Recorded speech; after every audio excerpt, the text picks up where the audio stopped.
And here is the Writer's Almanac for Tuesday. It's the 6th of July, 2021.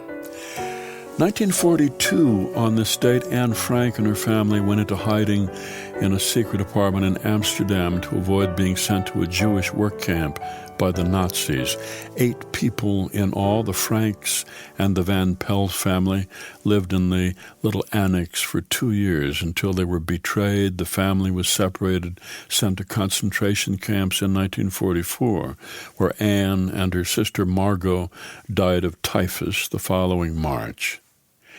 It was on this date in 1535 the humanist and statesman Sir Thomas More was executed in London. He had done service for King Henry VIII, who named him Speaker of the House of Commons. He was the king's trusted advisor and confidant, but he was a devout Catholic, and he was uneasy over King Henry's split with Rome, and he refused to attend the coronation of the king's second wife, Anne Boleyn, and he refused to take an oath that named Henry the supreme head of the Church of England.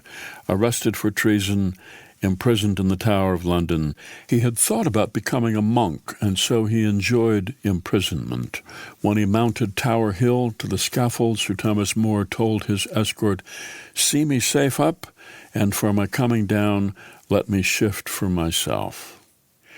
It was on this day, 1785, the dollar was chosen as the monetary unit of the United States. The word comes from the word thaler, T-H-A-L-E-R, silver coin from Bohemia.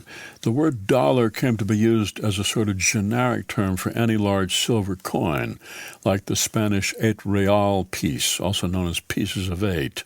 There was a shortage of British pounds in the colonies, so Spanish dollars were widely circulated, as were certificates for tobacco held in Virginia warehouses and paper bills printed by the colonies. And it was on this day in 1885 Louis Pasteur successfully tested his rabies vaccine.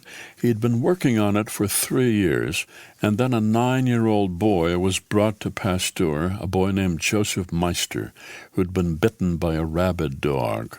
Pasteur didn't feel the vaccine had been sufficiently tested yet, but he knew the boy would certainly die otherwise, so he took a chance, inoculated the boy, who recovered, and 3 months later was in fine health. And Louis Pasteur's fame spread, and the era of preventive medicine had begun.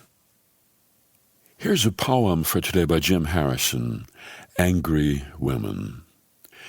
Women in peignoirs are floating around the landscape, well out of eyesight, let alone reach. They are as palpable as the ghost of my dog Rose, whom I see on long walks, especially when exhausted, and my half-blind eyes are blurred by cold wind or sleet or snow. The women we've mistreated never forgive us, nor should they. Thus, their ghostly energies thrive at dawn and twilight in this vast country where any of the mind's movies can be played against this rumpled, wide-screened landscape. Our souls are travelers.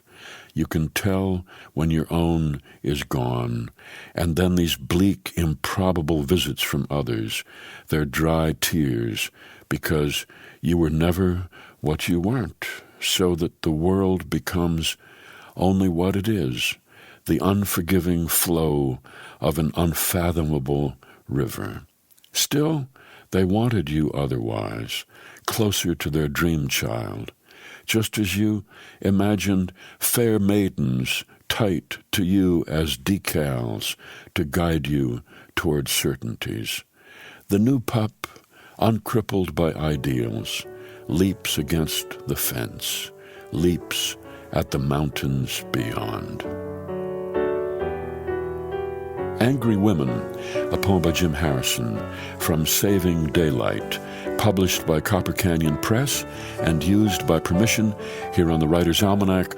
Be well, do good work, and keep in touch.